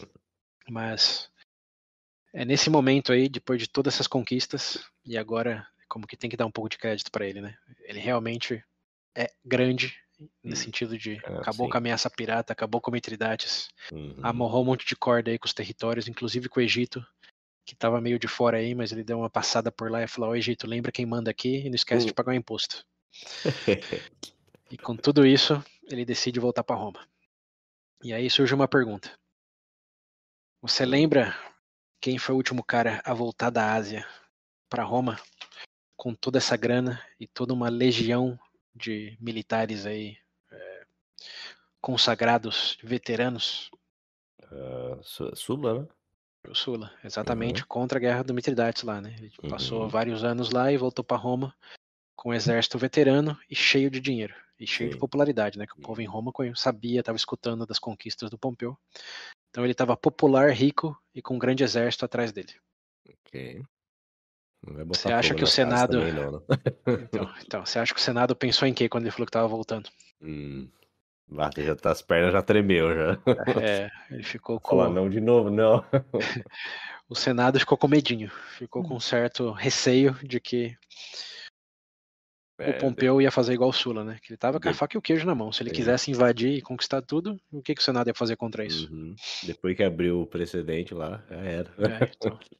Então o Senado ficou com o Tobis na mão, Hum, mas não tinha o que fazer. hum. Simplesmente falou: venha e vamos te dar boa-vinda com triunfo. E o Pompeu foi para Roma e chuta o que ele fez. Acho que ele não fez nada, não. Por quê? É, pra quê? O cara já tem tudo. Boa, aí, você tá entrando na psyche romana, no psico romano. Realmente, ele não fez nada. O Sulla tinha uma razão para fazer, né? Porque o Mário tava lá, o Sina tava lá. Sim, exato. Agora ele. É, me lembrando, ele queria glória, né? Eu falei várias vezes já. Ele era meio carente por atenção. E isso Sim, seria a sim. maior glória dele. Lembrando que ele Hum, já tinha tido 2 triunfos, um na época do Sulla mesmo, pela conquista lá a pacificação, não conquista, né? Dos territórios da África do norte da África. hum, Que o Sulla deu uma meia hora para ele depois de ter 3 dias ele mesmo de triunfo. hum, E o segundo pelo Spartacus, que aí foi compartilhado com o Crasso. sim. Mas ele teve um triunfo. Agora ele teria o terceiro triunfo. E lembra que triunfo era uma coisa rara, assim. Ninguém tinha Uhum, nenhum, imagina 3. sim. O único que chegou nesse ponto aí foi o Mário na época boa dele. Então ele voltou para Roma e assim que ele pisou na Itália, ele desbandou todo o exército e foi direto para a cidade para consagrar a vitória dele. Hum, E ele pediu, bom, chegou em Roma, depois de todo o dinheiro que ele tinha dado para o Senado, né, depois de todos os braços que ele tinha esticado de Roma em toda a região ali do Oriente Médio da Ásia, uhum, ele pediu para o Senado apenas 3 coisas. Uma é realmente o triunfo, que, pô, se não merecesse nessa circunstância, em qual ele mereceria, né? sim. Segundo, pediu distribuição de terras para os veteranos dele, porque esse era o acordo desde a época do Mário, né? Você ajuda ali, eles ganham isso, quem sobreviver. E terceiro, pediu que o Senado carimbasse todos os acordos políticos que ele fez lá nos territórios. Porque Hum, sem o carimbo do Senado romano, a lealdade desse território seria ao Pompeu e não ao governo romano. Então ele pediu essas 3 coisas, que razoáveis, né? hum, Dado tudo que ele fez, sim. Pagou a dívida toda. não é isso aí. Trouxe mais território. Tá E o bom, né? Senado deu um joinha para ele. Uhum. Não é Deu um bobo? joinha para ele e deu o triunfo. Deu um triunfo que normalmente durava um dia o triunfo, mas o dele ele tinha tantas coisas para ele exibir e mostrar na parada militar dele lá, Hum. que eles deram 2 dias de triunfo para ele. Olha. É, e, Comparado à primeira vez que deram, né? meia hora, né? Depois da Vai, sessão vai, Prime. Sobrou o seu aqui, vai, tá. É. Então, aí deram um triunfo de 2 dias para ele, e aí ele exibiu várias coisas, incluindo a capa que o Mitridates usava, e não sei se você lembra dessa capa, mas eu cheguei a mencionar, que ele tinha uma capa que ele usava que era alegadamente de um dos antecessores dele, do Mitridates. Não lembro. Lembrando que o Mitridates se achava herdeiro do Xerxes e do Alexandre o Grande. Sim. Então, É, ele usava a verdade. capa que ele dizia que tinha herdado de Alexandre o Grande. Hum, Aí o Pompeu desfilou com essa capa aí de Alexandre o Grande. olha. E nesse momento aí, só lembrando um pouco que o triunfo era um momento de extrema glória, né? Era o Sim. sistema de maior glória que um romano podia ter. Usava a toga totalmente roxa, isso a gente falou no outro episódio lá. Uhum. E um detalhe que eu acho que a gente nunca mencionou, mas é interessante, é que eles pintavam a cara de vermelho para representar o deus da guerra, Marte, e tinha um escravo que ficava ali no, vamos dizer, trono da parada militar, Sim. que tinha uma única função, que era repetir constantemente a frase Memento Mori para a pessoa que estava ali. Caraca. Você sabe o que significa Memento Mori? Sim, Remember Death, né? Esse nome da morte. Ou, em outra tradução, lembre-se que você é mortal. Sim, sim. Que o momento é de tanta glória, de tanta euforia, que os romanos acreditavam que você tinha que ter isso constantemente lembrado no seu ouvido para você sim. não acreditar que era algum tipo de Não deus. se endeusar, Exatamente. Que é interessante, né? Você pensar que você está no maior momento de maior glória possível naquele contexto, naquele período. O escravo no seu ouvido. Memento mori, memento mori. Lembre que você vai morrer, filho da puta. Lembre que você vai morrer. Tá rico agora, mas você vai morrer, assim como eu, tá? É ao mesmo tempo anticlimático, mas supremamente interessante porque Não. eles não queriam um rei, né? Eles não queriam alguém que se achasse um Xerxes da vida. Sim. Então, usar o manto da humildade no momento de maior glória possível em uma carreira política militar é assim é um paradoxo quase que poético. E nele estava o Pompeu. Mas, infelizmente para ele não só foi lembrado que ele era mortal pelo escravo, Não. mas também pelo Senado romano. Porque assim que o triunfo acabou e ele foi perguntar sobre distribuições de terra e o carimbo lá dos governos dele, o Senado falou não. E quem mais falou não foi só o Senado como numa massa uniforme, senão que um cara chamado Catão. E o argumento do Catão, que lembrando, era o ícone das virtudes antigas romanas, foi que ele não podia. Não que ele não podia. Ele falou pros amigos senadores ali, ó. Pense bem, colegas senadores. Ele já conquistou tudo que ele podia conquistar. Tá na crista da onda dele aí, em popularidade, em riqueza. Imagina como vai ficar a fama dele se a gente concordar em distribuir as terras e carimbar os governos que ele armou lá nos territórios. Você acha que isso vai ajudar com o manto da humildade ou vai piorar a imagem que ele já tem de Pompeu o Grande? Ó o apelido dele, o Grande. Então, num discurso meio nessas linhas, ele falou: vocês querem mesmo inflar mais o ego desse cara? Vocês sabem o risco que a gente vai correr uma vez que ele tenha tudo que ele quer na mão dele? Por que a gente não nos autobajulamos aí, nos damos um tapinha nas costas ao lembrar que quem manda aqui é o Senado, não é ele? Então, independente de tudo que ele fez, vamos falar não. E por que vamos falar não? Porque podemos falar não. Ok. Esse é o poder do Lá vai o Senado. Senado vendo mais sangue de novo, tô até vendo já. Sem spoilers. Catão fala não. O Senado fala não. Ok. Valeu por tudo, né? Mas. Muito obrigado por pagar nossas dívidas, pelas novas terras. Sim, obrigado por tudo, mas sinto Mas não. muito. Suas glórias acabam aqui, né? Você se divertiu na sua parada lá, foi aplaudido, levou confete. Vai pra casa agora. Você queria atenção? Você teve sua atenção. Tchau. É isso aí. E aí, um outro momento de fuxico. Tem uma fonte que cita uma carta do Cícero que ele escreveu para um amigo dele lá em Atenas, dizendo que depois do triunfo e quando foi informado que o Senado não concederia nada mais do que ele pediu, o Pompeu ficou ainda usando a toga roxa, segurando a toga, olhando para o nada, contemplando como que, apesar de tudo, ele não tinha nada.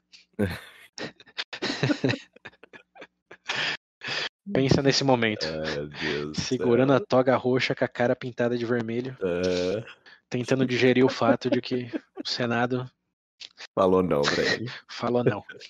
Seus veteranos vão ficar sem terra e seus governos vão ficar sem o nosso carimbo.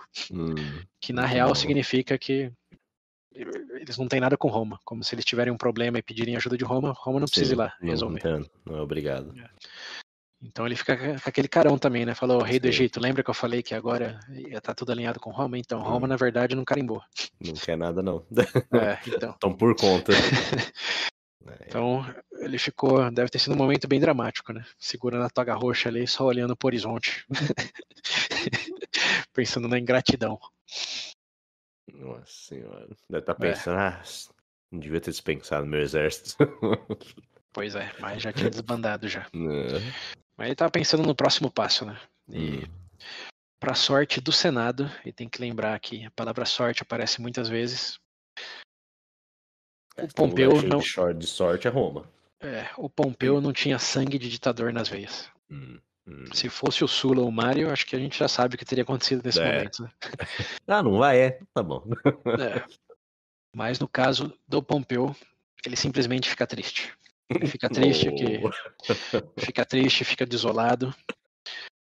Mas ele entende, ou sei lá, escolhe acreditar que é um jogo político e que para resolver esse jogo ele tem que fazer uma aliança com o Catão. Se o Catão é um problema, fazer uma aliança com o Catão. Então ele propõe se casar com uma sobrinha do Catão. Fala, ó, vou casar com a sua sobrinha e aí você já vai ser parte da minha família, vai ter a minha influência, também a sua influência, vai ficar tudo certo entre a gente. Então ele tenta artimanhar por essas vias aí, já que o Catão é contra, e se eu casar com a sobrinha do Catão, ele for parte da família. Lembra do cunhadismo que a gente falou lá do identidade nacional, que tinha muito no Brasil? Que era como os portugueses tentavam penetrar nas tribos brasileiras. Cara, isso faz mais de ano que a gente falou, mas me lembrou um pouco disso. Que as artimanhas aí de casamento era meio que cunhadismo, assim, né? Se você for da família, tudo se resolve. Então, o Pompeu pensou por aí e propôs isso pro Catão. Falou, ó, me dá sua sobrinha em casamento, já que ele não tinha filha, e vamos ficar tudo na família. O que você acha? Qual que você acha que foi a resposta do Catão?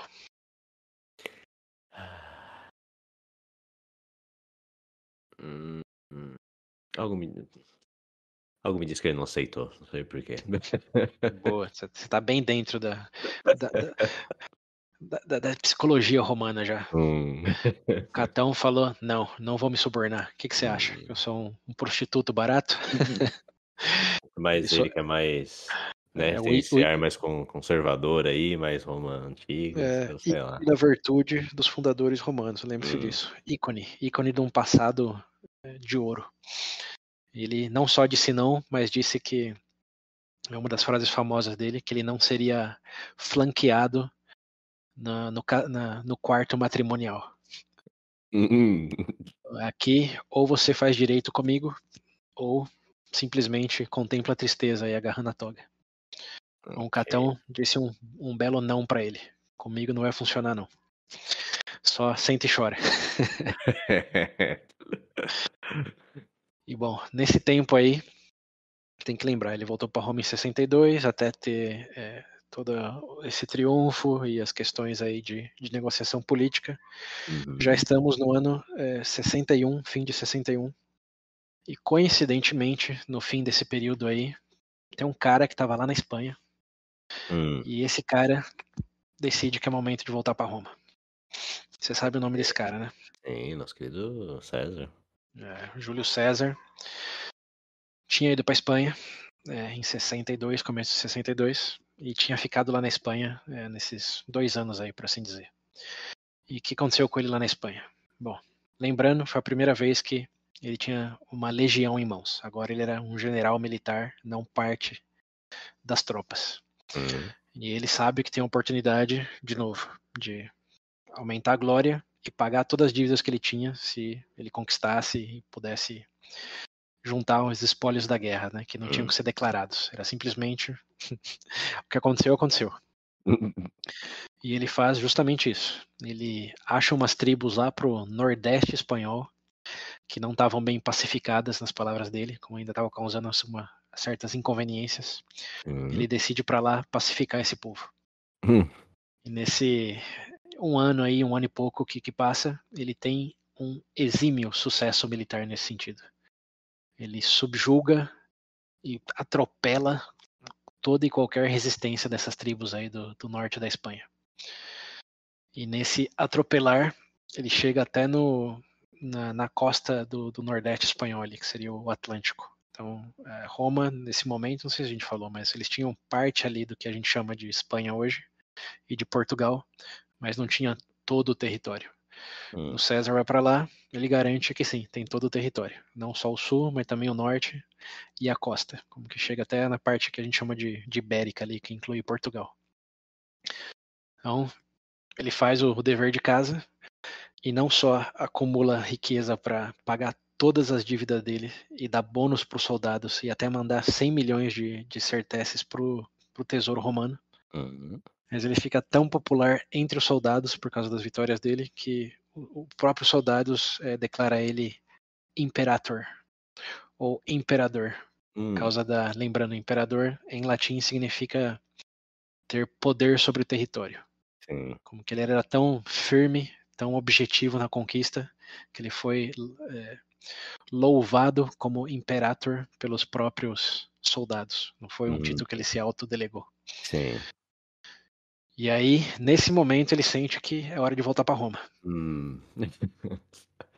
Ele tá, assim como Pompeu estava na Ásia lá, né, na crista da onda, e decide que, com tanto dinheiro, tanta vitória, é hora dele voltar.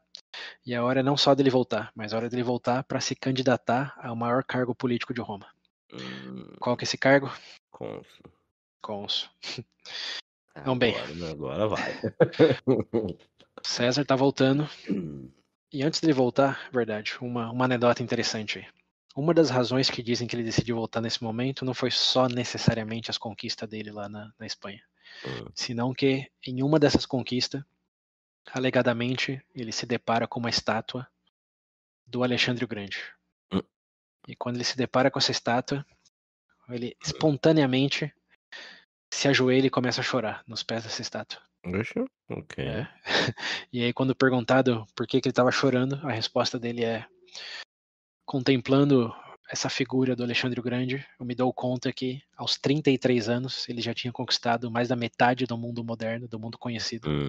E eu, lembrando agora a década de 60, com os meus 40 anos, o que eu fiz para ser imortalizado? Qual que é o meu legado? Então, num momento certamente dramático, que provavelmente foi inventado mais do que aconteceu, a narrativa é: ele tá chorando aos pés da estátua do Alexandre o Grande aí, falando: o que eu fiz com meus 40 anos, quando Alexandre já era o maior conquistador da história nos 30 dele. Ok. Nossa, se eu for pensar assim, deu.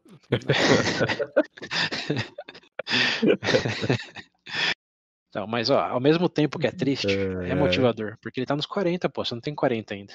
É verdade, né? Vou esperar uns 10 aninhos aí.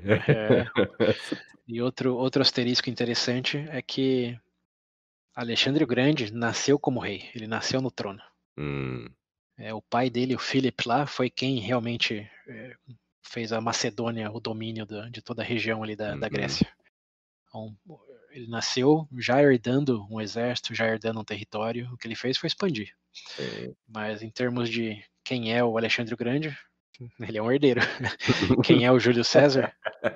Ele é um cara, ó, lembrando, que nasceu classe média baixa ali, com uma família que o nome já estava meio esquecido.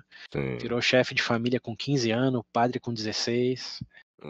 Foi refugiado do Sula, sequestrado por piratas. Assim, Porcou pirata. então tem que lembrar. Teve que se alegadamente prostituir para um rei lá da Bitínia. Enfim, o caminho dele é mais árduo, né? Para ele, aos 40 anos, estar como governador de um território romano ali. Óbvio, cada um julga como quiser, né? Mas, assim, para mim, tem mais méritos do que o Alexandre. É um caminho mais árduo, né? Agora sim, se é realmente mérito, né? Em toda a exploração da palavra, quem quiser ver um episódio sobre isso, ou se é uma questão de azar, de ironia, né? De destino, até porque a gente sabe o destino dele, né? A cor No não foi, sentido, coitado. o que vai acontecer. Tudo isso daí, vocês decidem como avaliar, ouvintes. A frase que eu deixo é apenas, veja bem.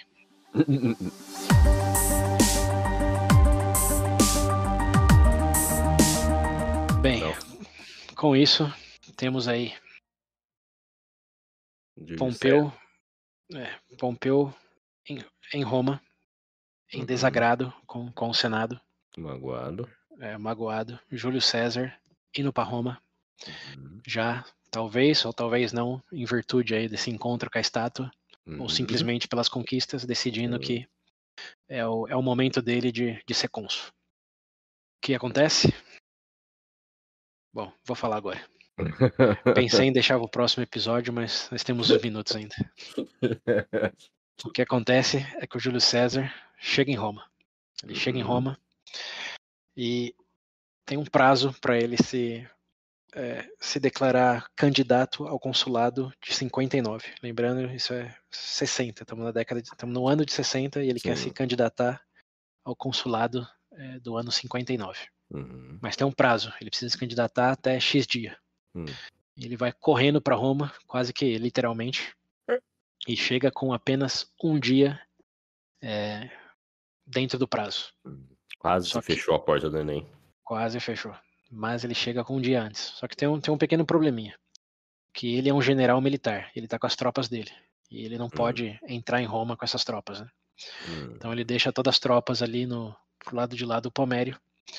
E entra em Roma, só ele individualmente, pedindo pro Senado para a candidatura dele como cônsul e também por um triunfo. Porque ele deu um monte de dinheiro pro Senado, expandiu as fronteiras romanas, foi laudado imperator pelas tropas.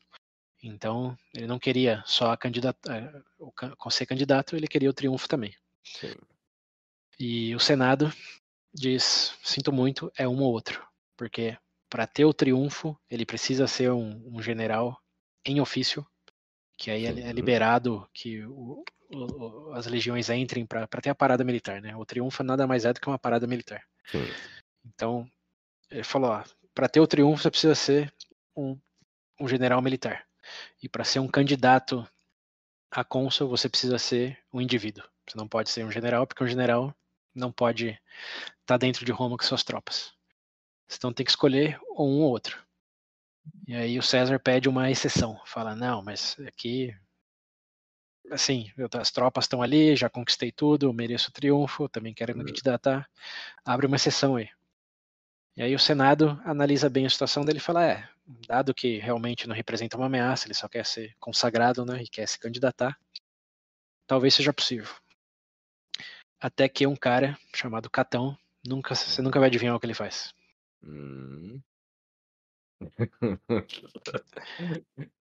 Diz, não vamos abrir exceção nenhuma. As regras e tradições romanas são regras e tradições romanas. Não importa o que ele fez, não importa o que ele é. Um segundo, achei que ia fazer algo diferente. Não.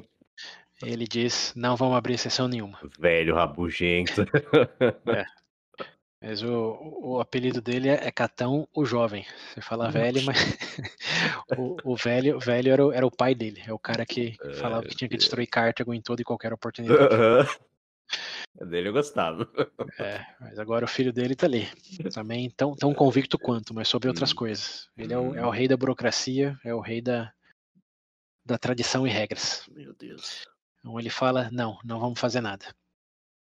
Mas o Senado não está tão convencido. Então eles decidem que vão colocar para votação se vai abrir essa exceção para o César ou não. Sim.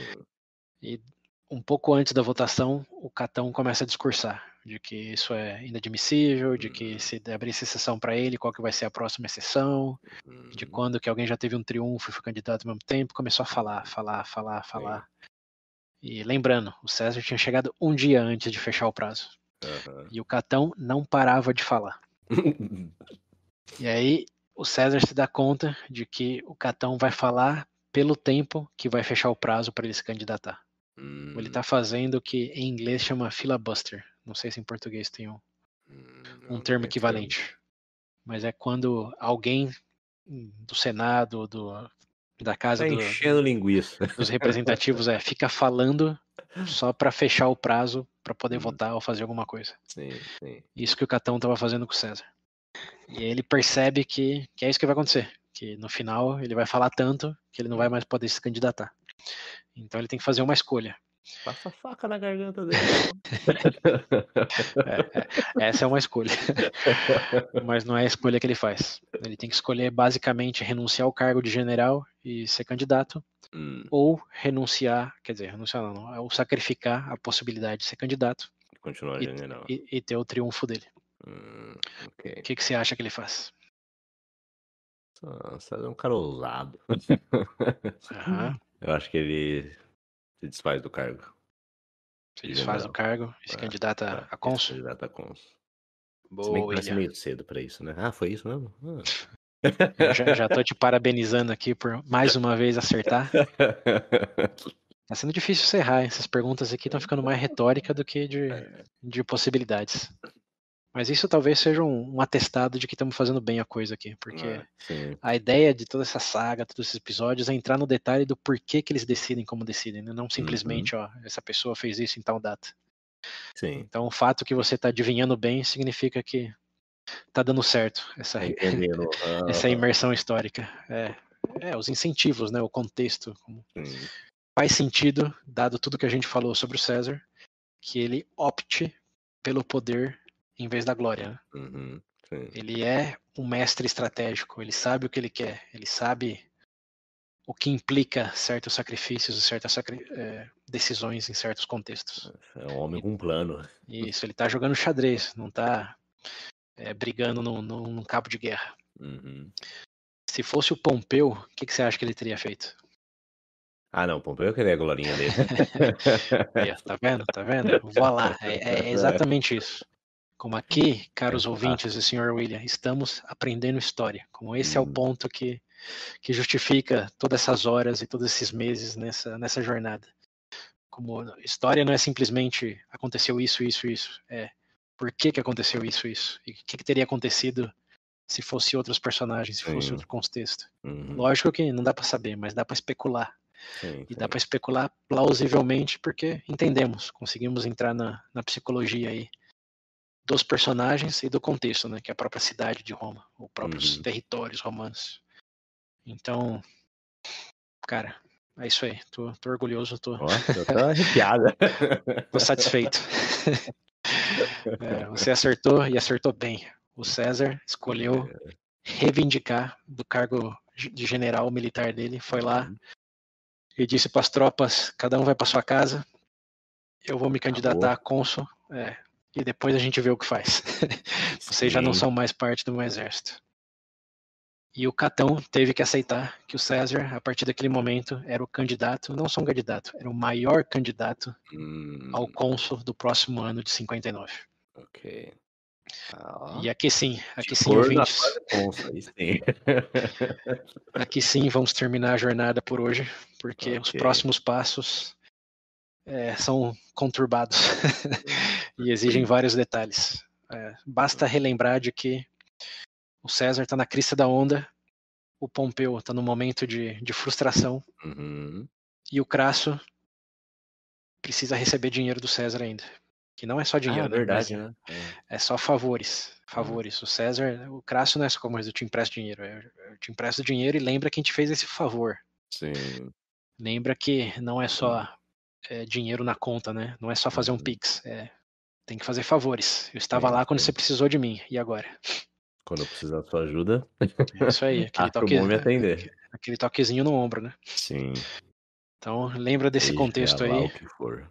E é nesse contexto aí todo que vamos entrar no próximo capítulo aí da vida do Júlio César, que vai ser aí o ano de 59. Será que ele vira cônsul? Será que não? E se sim, o que isso implica, né? Se vocês quiserem saber, o Wikipédia tá aí. Mas se quiserem esperar um pouco mais, estamos chegando aí nos enfins da República Romana. E os próximos passos, o circo pega fogo. Lembra que a gente falou, estamos montando o circo? Bom, Sim. O circo está montado, agora as posições estão bem designadas aí, né? Já alguém joga gasolina. É isso aí. E outro acende fósforo. Pronto.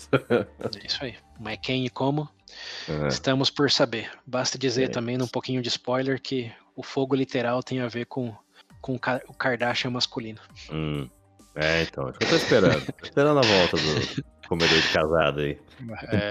O incestuoso. Cara, incestuoso e comedor de casado, meu Deus do céu. Enfim, tudo isso e um pouco mais no próximo capítulo de Saga de Roma. Veja bem podcast. É isso. Nos vemos lá então. Até a próxima. Até a próxima. Como sempre, não esqueçam, né, de conferir as referências, ver os vídeos aí que acompanham tudo isso e recomendar para os amigos aí, os familiares, que aprender história pode sim ser prazeroso e divertido, desde que feito da forma adequada.